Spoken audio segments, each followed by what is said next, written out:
enough, O Zion, that dwellest with the daughter of Babylon. For thus saith Yahweh of hosts, after the glory hath he sent me unto the nations which spoiled you. For he that toucheth you toucheth the apple of his eye.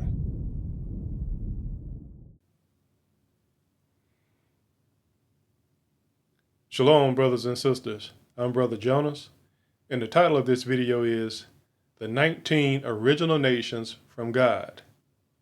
Now, previously in time past, I put out a video stating that there were 18 original nations. And that's what I thought at the time, and most people also think the same thing. But I discovered that I kept forgetting somebody very important. And now I'm here to put them in a rightful place where they belong, because there are actually 19 original nations from God. And I'm going to prove that. The new world after the flood began with few nations, 16 to start, and grew to many nations by the design of Satan and Edom, divided people and places. And then here in the end times, they're going to take the many nations that they have created and combine them into one under the new world order. This is the kind of confusion that Edom likes to use to confound the masses or slaves. That'd be us. 19 original nations that the Most High give general focus on should be your foundation for helping you to understand the Bible more clearly. Remember, to understand the Bible, you must pay close attention to what is said and how it is said and how it is being said, and look up words that you don't understand for better understanding. There is legwork you have to do. This is called studying. And the Most High looks down against us when we don't study. And he gives us more when we do study. Let's begin. Genesis 10, verse 1. Now these are the generations of the sons of Noah, Shem, Ham, and Japheth. And unto them were sons born after the flood. The first sons born to Shem, Ham, and Japheth after the flood represent 16 of the original nations, or their descendants would make up the original nations. But every original nation has to have a beginning, and that is what we're concerned with here. 16 nations in the beginning after the flood, and 3 more will be added later. And the one that I've been forgetting is Ishmael. I haven't been giving Ishmael the nation respect that it was supposed to receive, according to the Bible. So Ishmael, Esau, and Jacob, or Israel, will be added later by the Most High through Abraham and Isaac. Yahweh God accounted the 19 nations in his word, but Esau or Edom will later change things, because that's what they do. That's what Satan does. They take what God has made and change it. As he grew in power, speaking of Edom, and control over the world affairs, and progressed on his quest for perdition, these are the things that they did. Genesis 10, verse 2. The sons of Japheth, Gomer, Magog, Madai, Yavin, Tubal, Meshach, Tyrus. Verse 5. By these were the isles of the Gentiles divided in their lands, everyone after his tongue or language, after their families, in their nations. In their nations. So you see here that they are given titles of nations. Those were the sons of Japheth. Verse 6. And the sons of Ham, Cush, Mizraim, and Phut, and Canaan. These are the sons of Ham. And if you look at history, you see that the great empires or beginnings began with these particular names that we are talking about. And these particular names are even spoken of in the latter ends of the Bible. Now, for those of you that don't know, Mizraim is Egypt. Just so you understand this. So you see, that goes way back. Verse 20. These are the sons of Ham after their families, after their tongue or language, in their countries, and in their nations. So this is the Most High saying this. In their nations. Verse 22. The children of Shem, Elam, and Asher, and Arphaxad, and Lud, and Aram. These are the sons of Shem after their families, after their tongues, in their lands, after their nations. The Most High is specific in repeating this so that we understand that these are the beginning of nations. These sons are the seed that will sprout the first 16 original nations. So we have 16 nations here. Let's get the other three. Genesis 17, verse 1. And when Abram was 90 years old and 9, that's 99, Yahweh appeared to Abram and said unto him, I am the Almighty God. Walk before me and be thou perfect. The Most High told Abram to live and do the things I tell you to do, being obedient. That's being perfect in the eyes of God. Verse 2. And I will make my covenant between me and thee, and will multiply thee exceedingly. The Most High is making a covenant with Abram, or is making promises. A covenant is promises. And unlike us, people in the world, the Most High keeps his promises.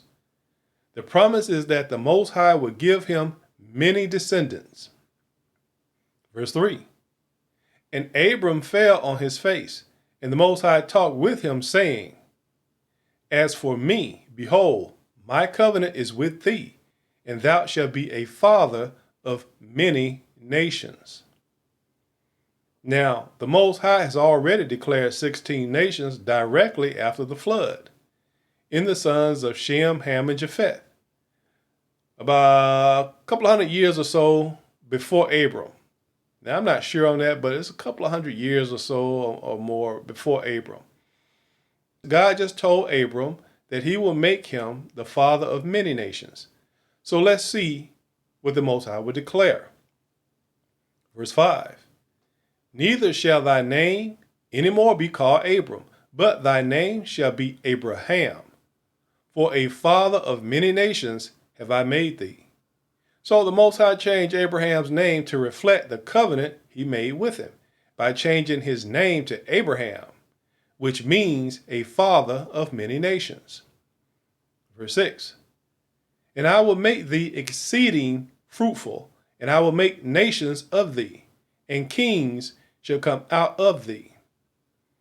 Some of Abraham's descendants will become nations, and many kings will come through them from him. Now, remember, Abraham had sons after Sarah died. He remarried and had sons, but those sons are not mentioned as far as becoming nations. So we always have to understand that the Most High has a plan, he has a direction, and he picked the key players in this particular universe, in this particular cycle of life. So we need to keep that in mind and follow the path that the Most High gave us. Verse 7. And I will establish my covenant between me and thee and thy seed after thee in their generations for an everlasting covenant, to be a God unto thee and to thy seed after thee. The Most High said he will establish his covenant or promise between himself and Abraham's seed, speaking of Isaac. And then Israel. That's the path the Most High chose through Abraham. He didn't choose Ishmael. He chose the path of Abraham's son Isaac and Isaac's son Israel. And so it is Israel that will later come out of Isaac after him in their generations for an everlasting covenant, to be a God to you, Abraham, to Isaac, and to Abraham's seed line of Israel after him. All the way back here, we see the promise of an everlasting covenant being spoken of. And the Most High made covenants with certain people. Abraham was one, Isaac was one, and Jacob was one. So this covenant being talked about for Israel and not the nations or heathen. Verse 19. And the Most High said, Sarah, thy wife shall bear thee a son indeed. Remember, they were childless outside of Ishmael. But Abraham had Ishmael through Hagar, the Egyptian, and not his wife Sarah. And thou shalt call his name Isaac, and I will establish my covenant with him for an everlasting covenant, and with his seed after him. The Most High told Abraham that he, being 100, and Sarah, his wife, being 99 years old, will have a baby. And we all know that's pretty much impossible today. So we know the hand of God was in that. And to call his name Isaac. The Most High also said that he will make an everlasting covenant or promise with his seed after him. That will be Jacob, whose name would later be changed to Israel by God. Now concerning Ishmael, the 17th declared nation by God, this is what I and many others have been forgetting. See, as the scripture says, we see darkly. We see through a dark glass. We all don't know everything. We know things in part. So yeah, we make mistakes. I'm not going to sit here and make you think that I do not make mistakes in some of my lessons, in some of the time frames that I choose.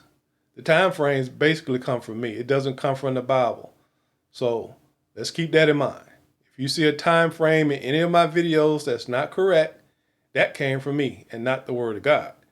I just try to translate what I read and understand into a time frame that will help you get your butt moving. Verse 20.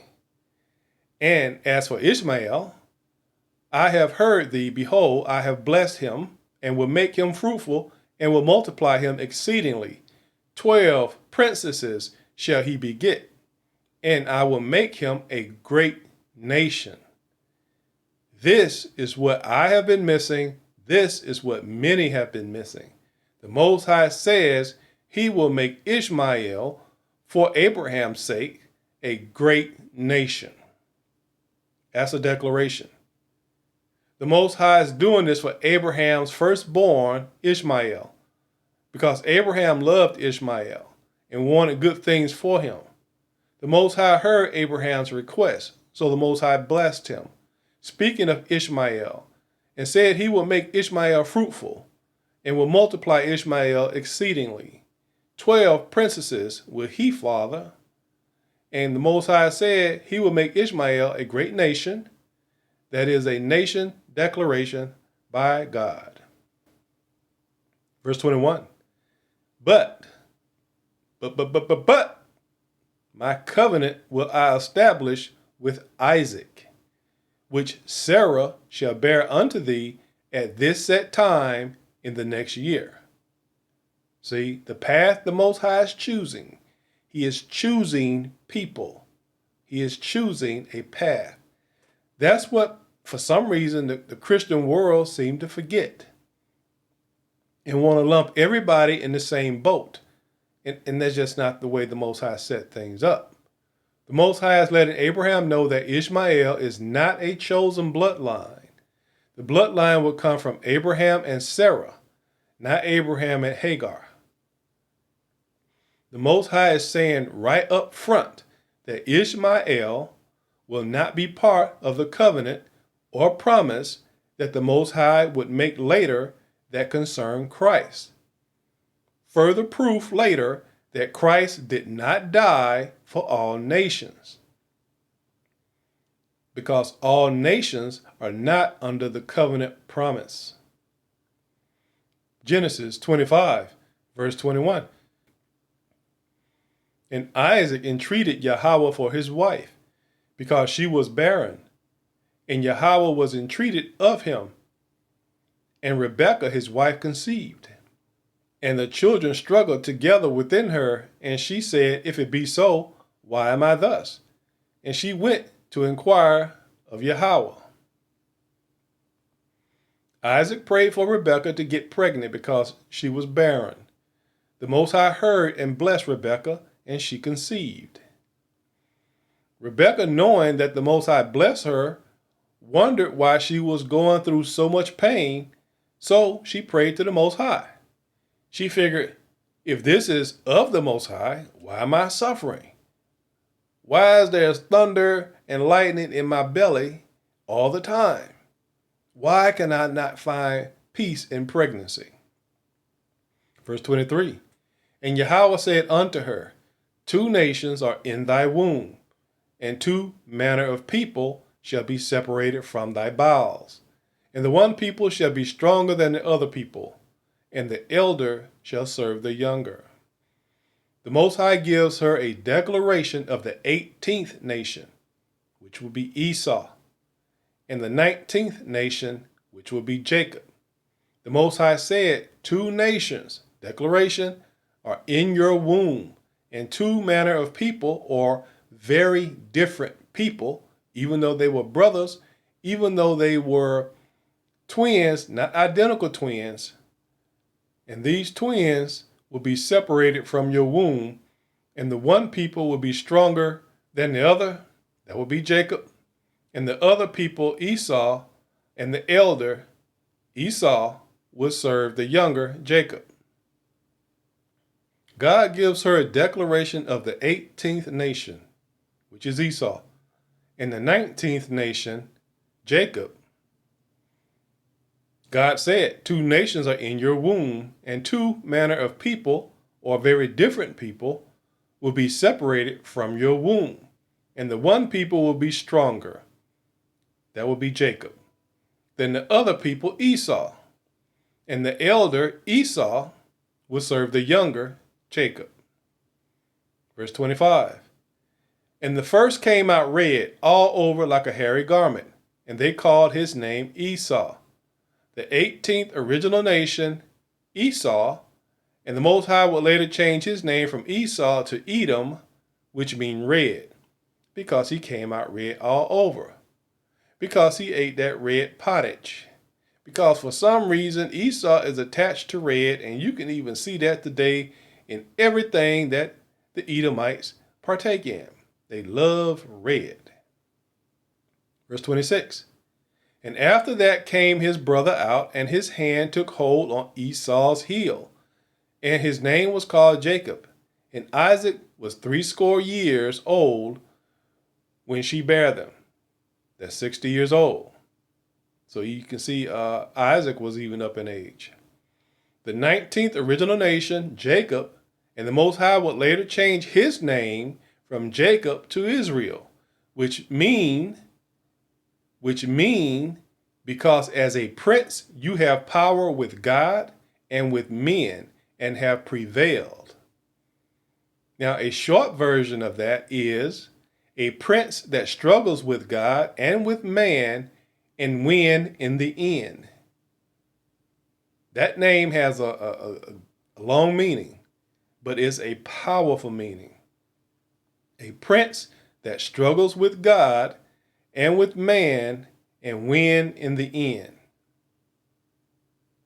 Verse 32. These are the families of the sons of Noah after their generations in their nations, and by these were the nations divided in the earth after the flood. So we see that after the flood, over a period of hundreds of years, the Most High created the 19 original nations, and they were all divided in the earth into their own lands. Think of this as a movie, and the 17 nations which came first are the stars in the movie, with Esau and Jacob being the two main characters that will make the 18th and 19th original nations. They are the two main characters on the marquee of the theater, we'll say. The other tabernacles or houses or subnations such as Moab, which is China, and Ammon, which is Japan, think of them as other cast members. Everybody plays a part, but everybody is always focused on the two or whatever number of main characters there are. And in this case, it's Esau and Jacob, Edom and Israel. We're the two nations or two axes that this earth is spinning on. It's all about us. Everybody else is just there, but it's all about Edom and Israel, Satan's children and God's children. Edom has divided lands and people and have stolen identities and have changed names of people and changed names of places as they conquered and moved around this world as a vagabond, as the scriptures said that the spirit of Cain was, so is the spirit of Edom, because the spirit of Edom is the return of the spirit of Cain in the earth.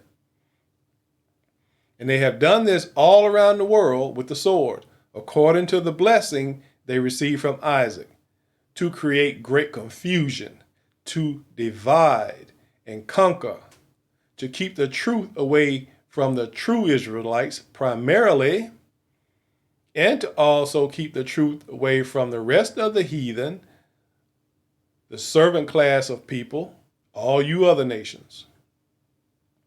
To sweeten the deal, they invented racism with Johann Friedrich Blumenbach and others like him to further divide and conquer and make their people, so-called white people or Caucasians, feel comfortable in their evils after the Renaissance began.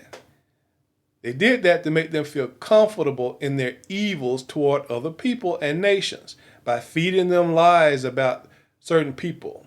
Oh, black people got tails. Black people eat each other. Now, quite frankly, there were times in history when we did, when we were under siege and starving. But we weren't the only people in this world that ate other people in certain situations. Many of them have. We just happen to be the ones spoken of in the Bible that did it. This also serves to completely deceive people in these last days by throwing up racism to divide people while falsely making them think they are trying to bring them together. How about that? They are constantly dividing people while at the same time trying to make you believe they're trying to bring everybody together. I mean, we see all this black, white, black couple crap on TV and the movies and commercials. I'm sick of it. That's BS. That's BS. That's one of the things I see that want to make me use a bad language. But I won't do that. The Most High is not about racism, but he is about nationalism. Meaning he put the people in their own lands after the Tower of Babel, after their tongues, meaning they spoke the same languages when he divided them up, after their nations. The Most High is about separation. And we all know Martin Luther King Jr. didn't see it until it was too late. He got us into this burning house. Why? Because he never really used the Bible. I don't recall Martin Luther King ever using the Bible. He like Gandhi. The Most High also told Israel not to give their sons and daughters to the other nations and not to receive the nation's sons and daughters for their children. This was for a holy purpose. You don't mix oil and water. It won't mix. If you do, the oil is no longer pure. This was for a holy purpose. Israel was meant to be separate from day one. Just like the Most High took Adam and put him in the garden away from the other people that had been created. There was separation. The Most High had a plan.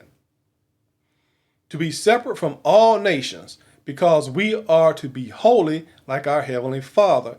That's why he is separated from us now, because if he was around us now, he'd kill us. Now, Deuteronomy 7, verse 3. Neither shalt thou make marriages with them, thy daughter, thou shalt not give unto his son, nor his daughter shalt thou take unto thy son. But why? Why can't we all just get along and intermarry and do all this crazy crap that we're doing today? Verse 4. For they will turn away thy son from following me, that they may serve other gods.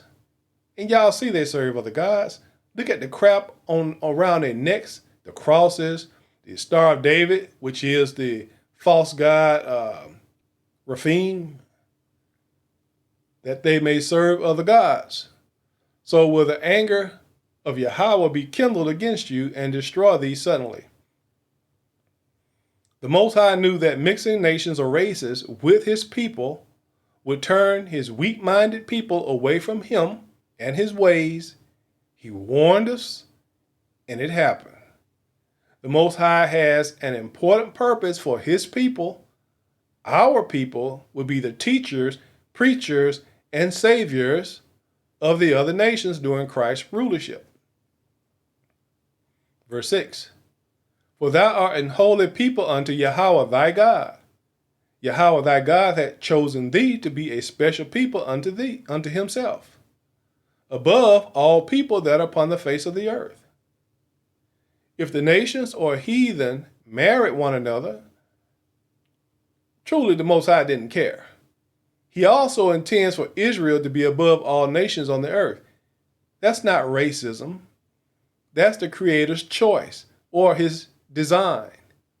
Be careful. Only Satan, his children, Edom, or the ignorant will call the Most High racist. Don't do that. Don't ever call the Most High anything but glorious, because he'll hold that against you. A word that was made up, racist is a word that was made up by Edom in the 18th century. Also understand who has controlled and who made up the dictionaries and other books that give definitions of things. Edom did. Edom gives some truth, but always mix the truth with lies. And that makes him a deceiver or devil. We have to discern the truth and pluck it out from the lies as we seek light in the world of men. The word race is in the Bible 5 times, 2 in the Tanakh, 1 in the Apocrypha, and 2 in the Second Testament. It's a mistranslation in the Apocrypha. Let's take a look. Sirach 26, verse 20. When thou hast gotten a fruitful possession through all the field, sow it with thine own seed.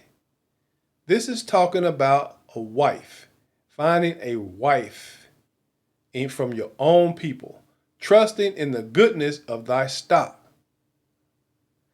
So, thy race, that's the problem right here, thy race which thou leavest shall be magnified, having the confidence of their good descent. Now, I'm going to explain this part right here because this is where deception comes in. The English language is the most wicked language there is out there.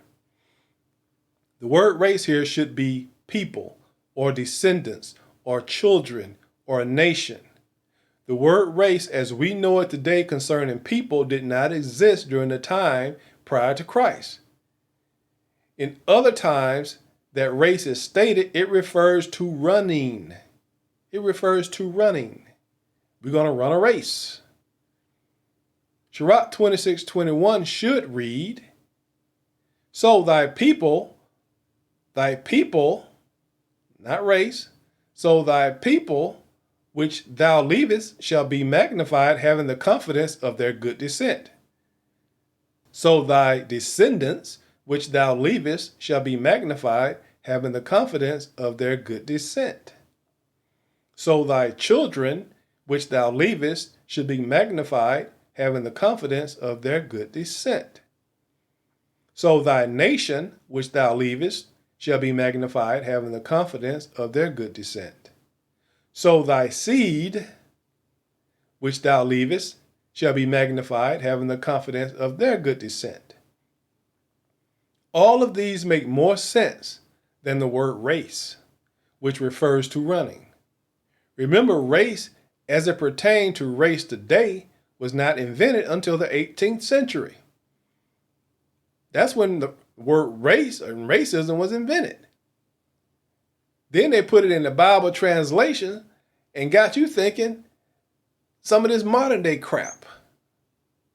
Nationalism is an ideology and movement characterized by the promotion of the interests of a particular nation, especially with the aim of gaining and maintaining the nation's sovereignty, which is self-governance, over its homeland.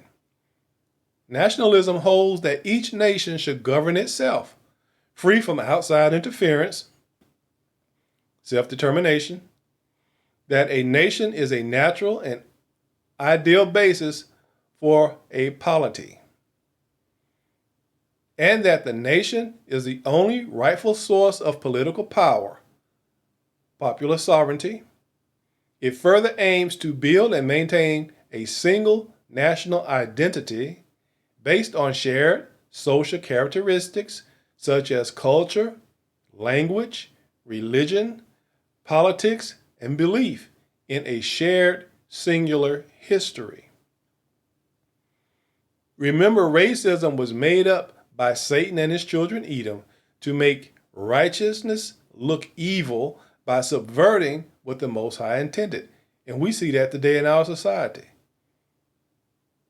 We see that saying that a man and woman is only recognized get you hemmed up now because they got all this other crazy stuff out there. Racism is the belief in false superiority of one race over another without it being ordained by God, which often results in discrimination and prejudice towards people based on their race or ethnicity. The use of the term racism does not easily fall under a single definition. See, that is the wickedness of the English language, words having more than one meaning. When God says that Israel is above all nations, that is not racism, because it is established by God himself.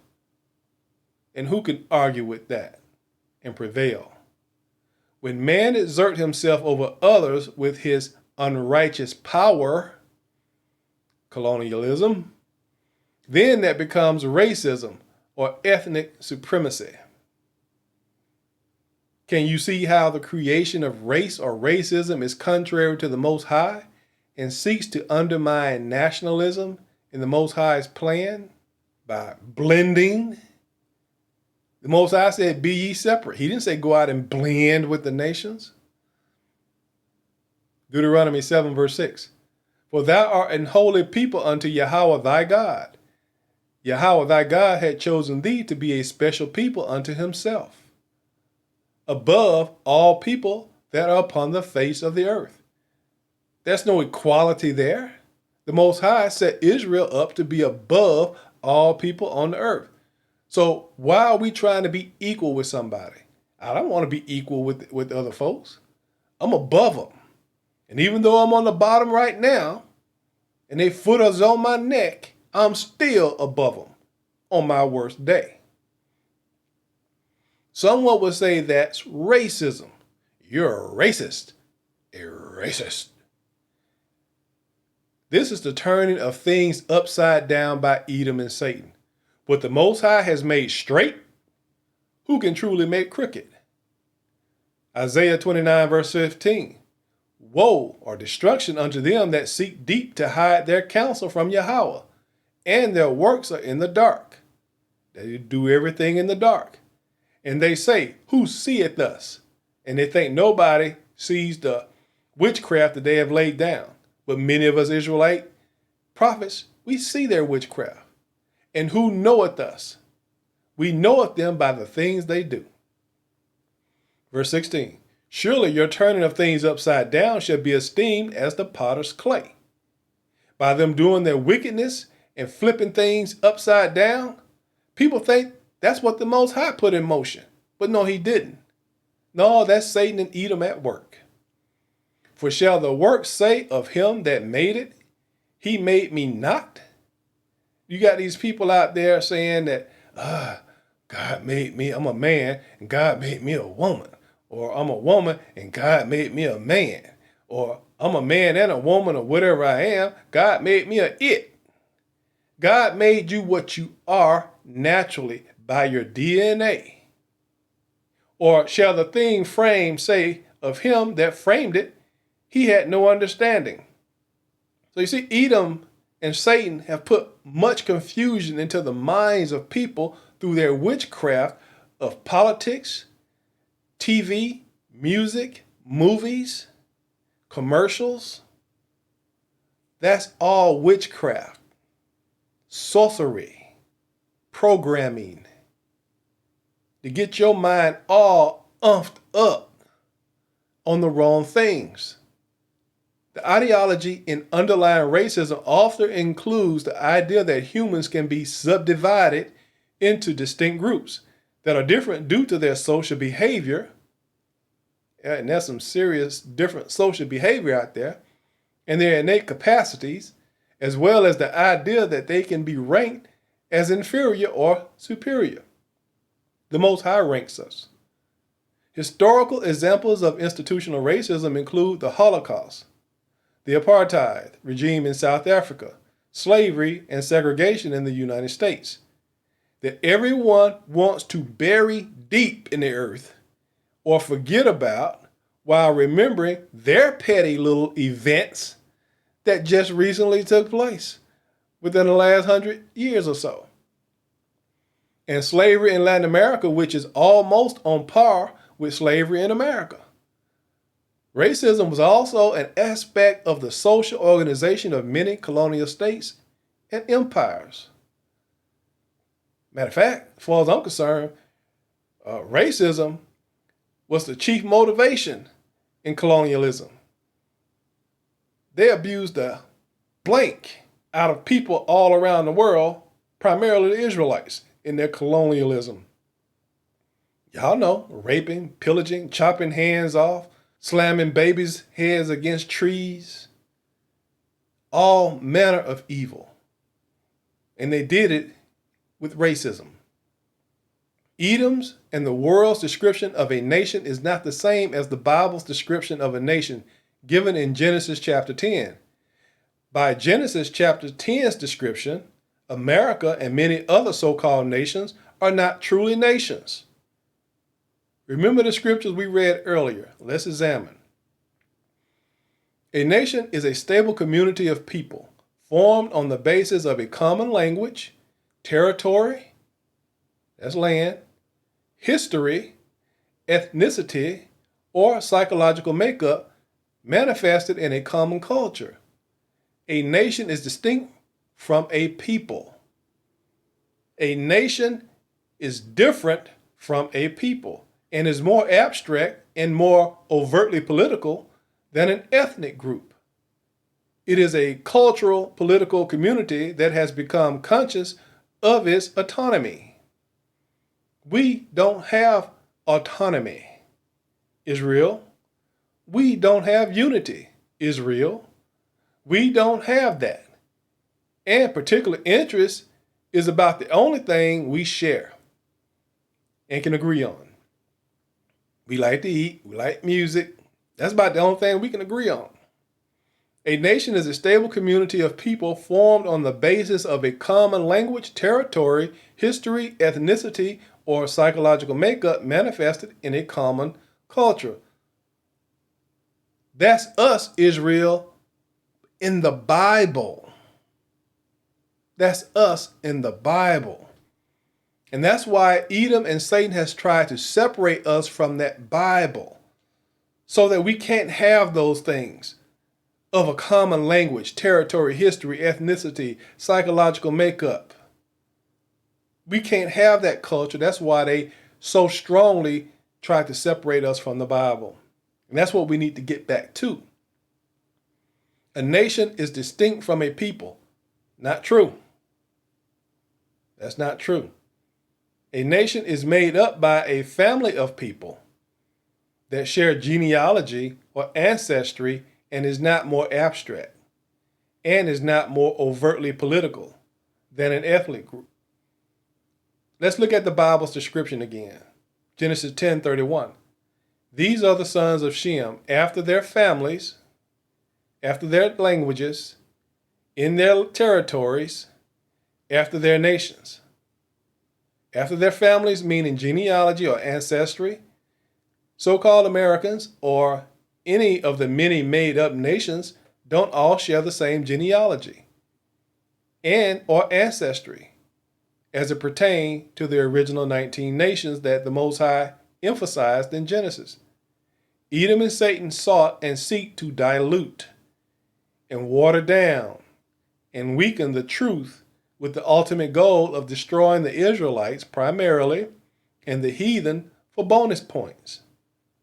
We can see the power behind dividing a handful of nations of 19. It's easy to keep track of 19 nations. If we were divided into 19 nations today, into 19 different lands, separated from one another, things would be a whole lot better. Things would be much easier. But when you divide 19 original nations into over 196 that are recognized by the United Nations, there are many more that are not recognized as sovereign by the United Nations. It gives you a solid foundation for global domination when you divide people like that. It's called divide and conquer by a few over many. It's always the weakest people that say, you know what, we're the fewest. We got to divide them, make them go against each other, and then we can rule over them because we'll play both sides. And that's what they've been done ever since the Renaissance. You should understand what a nation really is and not what Edom or the Edomites or the so-called white man say a nation is.